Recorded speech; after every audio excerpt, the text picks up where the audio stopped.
Hey guys, today we're going to do things a little bit different. I'm going to show you all the things that you never see anybody do, which is all the last minute things. I've pulled my seats back out. We're going to get our Bob Ross on, paint this cage, and a few fine-tuned things that we got to get done on Rat's Nest today. Cage is done. Right now, what I need to do here is I'm getting ready to paint it. What I try to do is get all the slag off with a wire brush, but sometimes you can't get it all off. You can still see there's just little bits there that I don't want my fingers to get on, and I want it to be smooth. So what I'm going to do here is just take my flat disc with the air and just go in there and clean everything up real nice and smooth. And then I'm going to wipe everything down with a little bit of alcohol cleaning solution of some kind, make sure everything's all nice and wiped down. Then I'm going to tape off the dash because that's about the only thing I need to cover up in here. And then we're going to go ahead and paint this, and I want to paint my basket. Hello, dollar store. Dollar store paintbrushes, my $1 drop cloth, and our not $1 Rust-Oleum oil-based paint. This is the Ace version of Rust-Oleum. Whatever you can find, I would buy it. But I can tell you right now that this stuff works great on painting axles, and it holds up really, really well, a lot better than spray cans. And that's why I'm going to put this on the roll cage today. I just want to protect my dashboard more than anything.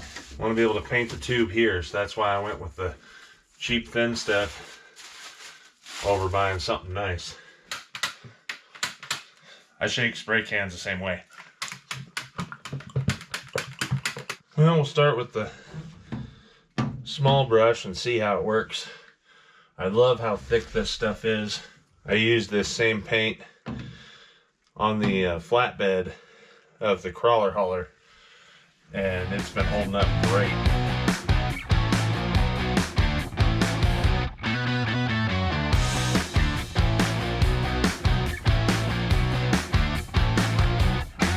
Well, I think we made a happy cage. And I only managed to just get a little bit of paint on me, so I feel like that's a win for me. Most of you guys who know my background know that I was in the oil field, so we had POE paint, which means paint over everything, and you would always just get it all over yourself while you're painting over everything. I'm gonna let that dry, and we are gonna work on some stuff underneath. I should say, what are you gals doing? Yeah? You getting all the ants and worms? Oh yeah, look at that one. That was a juicy one. Because I moved the axle back half an inch, I actually need to cut ½ inch out of this shock tab that I'm going to weld to the axle. So the front one will be okay because it's kicked out enough, but this one I want to take at least ½ inch out of it so that it's not, so that the shock's not jammed up sideways in there. So I'm going to take that off, and then we will weld them in.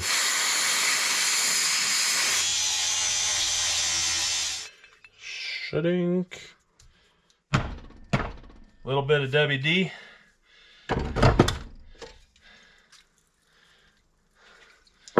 And the love is strong.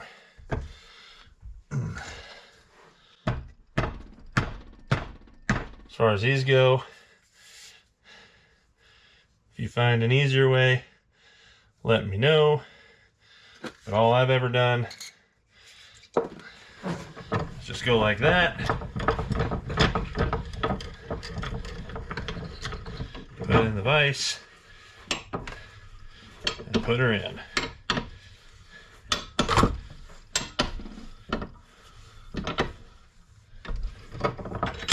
Easy money.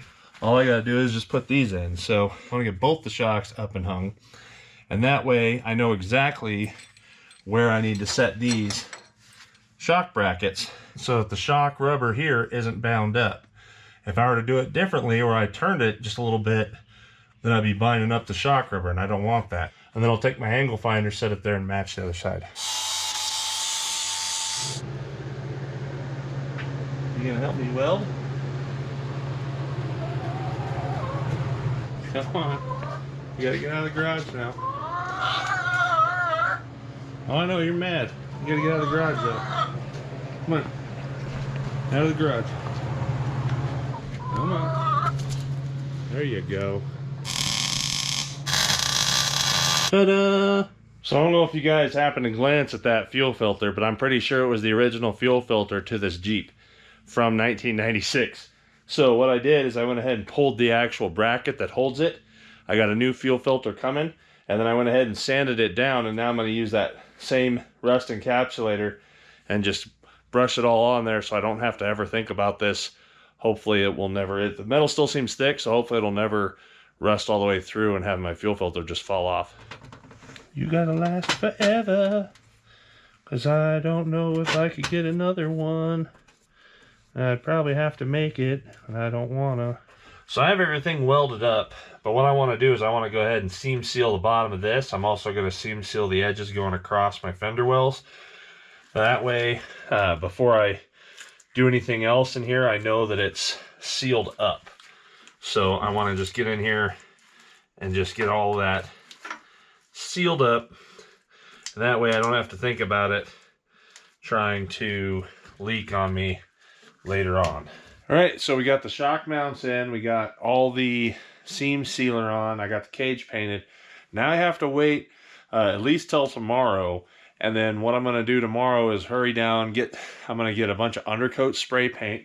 I'm gonna go underneath this thing and I'm just gonna spray paint everything underneath, just go to town with that undercoating. I'm gonna have to probably find a bodysuit or something, I don't know what. And then we're gonna Herculine the inside. So I gotta get that, both those items at the store in the morning. Plus I gotta give all this stuff time to dry before I do that. So that's the plan. And I'll see you guys in the morning just like that. And just like that, it's the next day. The seam sealer's all dry. One thing I do need to do though is do my gas fill neck. So I went ahead and put that in.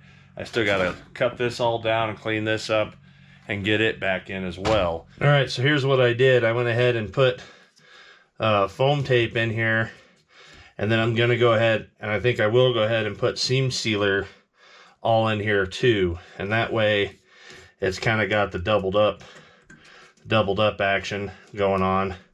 And hopefully between both of those and the seam sealer down here, I'll have it all good to go. Once I get this piece on, then I'm gonna get underneath from inside here and come in here and try to spray underneath here and get all this. That way none of this can rust out either. Alrighty.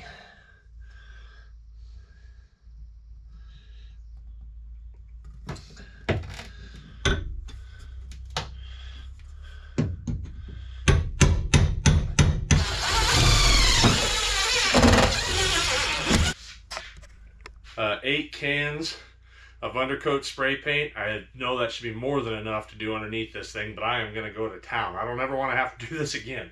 So I'm going to load it down underneath. The Pro Grade, which according to what I'm reading, and this is completely unsponsored. I'm not sponsored by any of these guys. I just went down and bought it. Or actually Shannon went down and bought it. But the Pro Grade is supposed to have better sound deadening, better rust prevention, and dry faster. So let's hope that's the case, because it's a little bit more money. The Herculiner is what I'm going to do inside here, because I don't want to be under there trying to roll stuff. I'll end up just committing hara-kiri if I'm down there just eating all that. But when I can spray it, I'll spray it underneath. I'm going to roll the inside. So everything's welded, everything's done. Now it's just finish work. So first thing I want to do though is get underneath, and all that original undercoating where I've welded gets hard and brittle. So I'm going to go underneath there and cover myself with all that soot and just go to town and wire brush it all out, and then we will go to spraying. So even with safety glasses and earplugs on, getting underneath there with that wire brush, I just got covered in soot, got in my eyes, my mouth, everything. And so before I get underneath there and spray that undercoating, which you know is going to just drop everything on top of me, on top of being able to breathe it, I'm going to go ahead and change into some better safety equipment to cover my body. And I'm going to do it just like this. Doodly-doo, doodly-doo, doodly-doo, doodly-doo, doodly-doo, doodly-doo. Game on, Wayne.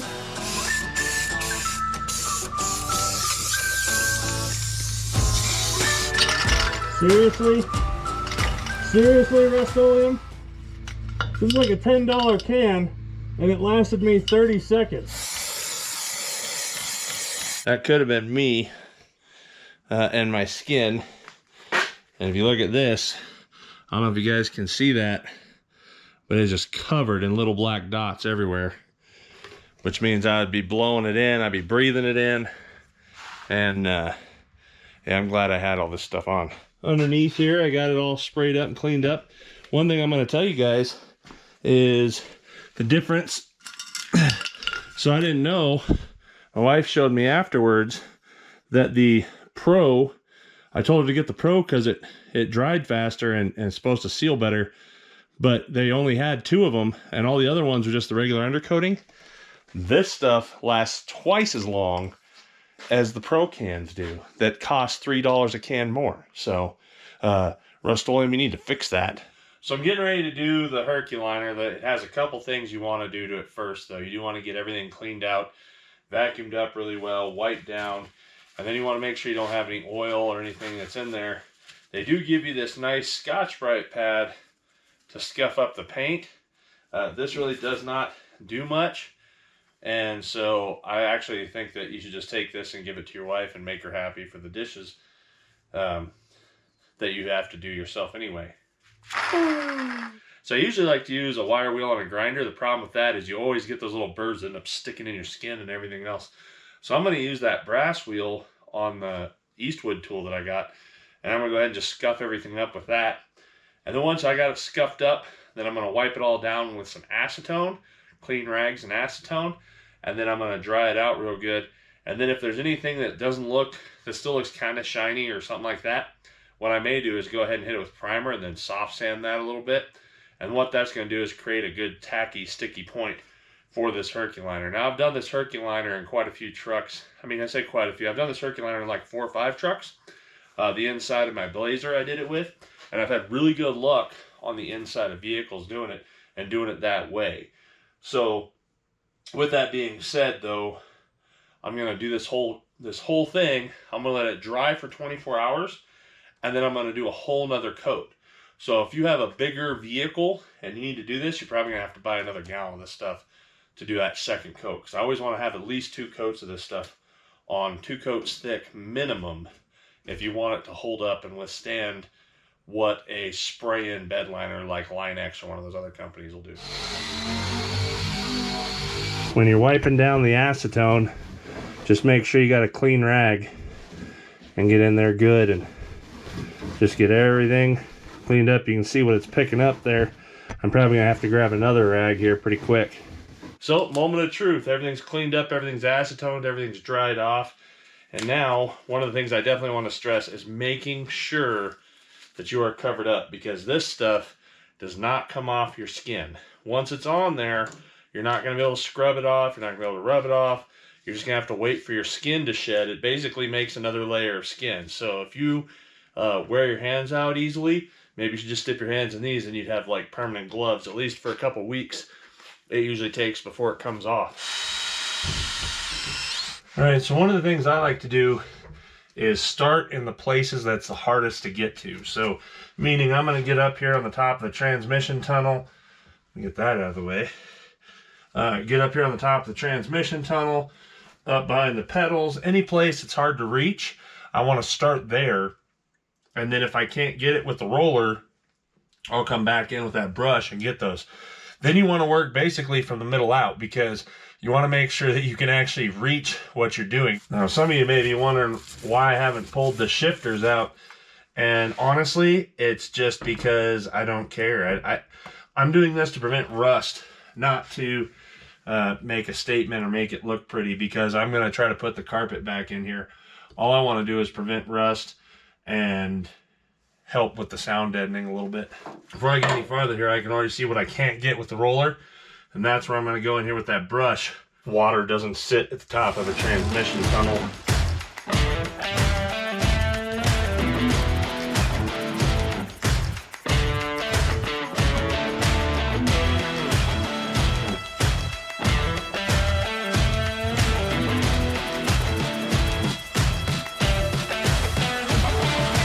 First coat on, one of the things I do want to stress is make sure you are wearing gloves and protective suit when you're putting this urethane on.